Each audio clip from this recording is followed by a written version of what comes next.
நேத்து நாங்க எல்லாருமே வந்து ஃபேமிலியோட என்னோட பிரதரோட ஃபியான்சி வீட்டுக்கு தான் போயிருந்தோம். என்னோட விளாக்ஸ கன்டினியூவா பார்க்குறவங்களுக்கு தெரியும். ஸோ என்னோட பிரதரோட ஃபியான்சி வீடு வந்து பாண்டிச்சேரி தான்.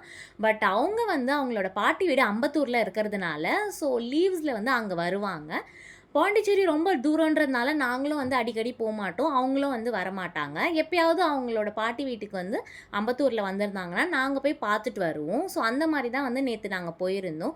மெயினா வந்து இப்போ ரீசென்ட்டா என்னோட கசின் பிரதருக்கு மேரேஜ் ஆயிருந்ததுல, ஸோ அவங்களுக்காக வந்து விருந்து தான் வந்து அவங்க அரேஞ்ச் பண்ணியிருந்தாங்க. சண்டே மார்னிங் சீக்கிரமா கிளம்பணும் அப்படின்றதுனால, சாட்டர்டே நைட்டே வந்து நானு, என்னோட கசின் சிஸ்டர் பையன் ரயான் நாங்க எல்லாருமே போயிட்டு ஸ்வீட் எல்லாமே நைட்டே வாங்கிட்டு வந்து வச்சுட்டோம். என்னோட சிஸ்டர் இன் லாக்கு வந்து இந்த மில்க் புட்டிங் வந்து ரொம்பவே பிடிக்கும். ஸோ அந்த ஸ்வீட் வந்து நைட்டே அவங்களுக்காக ப்ரிப்பேர் பண்ணி வச்சுட்டு, என்னோட யூசுவல் ஒர்க் எல்லாமே கம்ப்ளீட் பண்ணிட்டு, எனக்கு பெட்க்கு போறதுக்கே 11:30, 12:00 ஆயிடும் டெய்லியுமே. நைட்டு செஞ்ச புட்டிங் வந்து நான் ரெஃப்ரிஜரேட் பண்ணிட்டேன். மார்னிங் தான் எழுந்து ஸ்லைசஸ் எல்லாமே போட்டு, அவங்களுக்காக தனியா வந்து பேக் பண்ணி வச்சுட்டேன். அதுக்கப்புறமா என்னோட பாட்டி வந்து மேங்கோஸ் எல்லாம் வந்து வாங்கிட்டு வந்திருந்தாங்க. சென்னைய கம்பேர் பண்ணும்போது திருவள்ளூர்ல வந்து நல்லாவே ஸ்வீட்டான மேங்கோஸ் வந்து கிடைக்கும். நான் சென்னையில இருக்கும்போதும் வந்து எங்க அம்மா வந்து என்ன பார்க்க வரும்போதெல்லாம் மேங்கோ சீசன் வந்தாலே நெறைய வாங்கிட்டு வந்து குடுப்பாங்க. என்னோட சிஸ்டர் இன் லா ஃபேமிலிக்காக வாங்கிட்டு வந்திருந்தாங்க. அதுக்கப்புறமா அ இந்த ஆந்திரா ஊறுகாய் வந்து எங்க பாட்டி வந்து வீட்ல செஞ்சிருந்தாங்க. அதுவும் வந்து அவங்களுக்காக பேக் பண்ணி வச்சுட்டோம். மார்னிங் பிரேக்ஃபாஸ்ட்லாம் முடிச்சுட்டு ரெடி ஆயிட்டு நாங்க எல்லாருமே வந்து ட்ரெயின்ல தான் போயிருந்தோம்.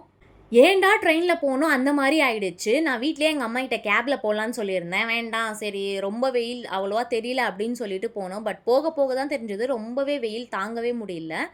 ஆஃப்டர்நூன் லஞ்ச்க்கு வந்து ஜீரக் சம்பா மட்டன் ரைஸ். எனக்கு எப்பவுமே வந்து பாஸ்மதி ரைஸ்ல சாப்பிட்டுட்டு, ஜீரக் சம்பால சாப்பிடும்போது இந்த டேஸ்ட் வந்து எனக்கு ரொம்பவே புடிச்சிருந்தது. எப்பவுமே சாப்பிடுற குவான்டிட்டிய விட கொஞ்சம் அதிகமாவே சாப்பிட்டேன். அண்ட் தென் இப்போ வந்து பக்ரீத் வரதுனால, எங்க அம்மா வந்து என்னோட சிஸ்டர் இன் லாக்காக ஒரு சின்ன கிஃப்ட்டும் வந்து வாங்கிட்டு போயிருந்தாங்க. அதுக்கப்புறமா என்னோட தம்பி என்கேஜ்மெண்ட் ஆல்பம் எல்லாமே வந்திருந்தது. ஃபோட்டோஸ் எல்லாமே ரொம்ப சூப்பரா இருந்தது மாஷாஅல்லாஹ். அல்ஹம்துலில்லாஹ் நேத்தோட நாள் வந்து ரொம்பவே நல்லா போச்சு. மறக்காம அம்ரீன் விளாக்ஸ சப்ஸ்கிரைப் பண்ணிடுங்க. இந்த வீடியோ உங்களுக்கு புடிச்சிருந்தா, உங்களோட ஃப்ரெண்ட்ஸ் அண்ட் ஃபேமிலிக்கு ஷேர் பண்ணுங்க. நெக்ஸ்ட் விளாக்ல பார்க்கலாம். பாய்.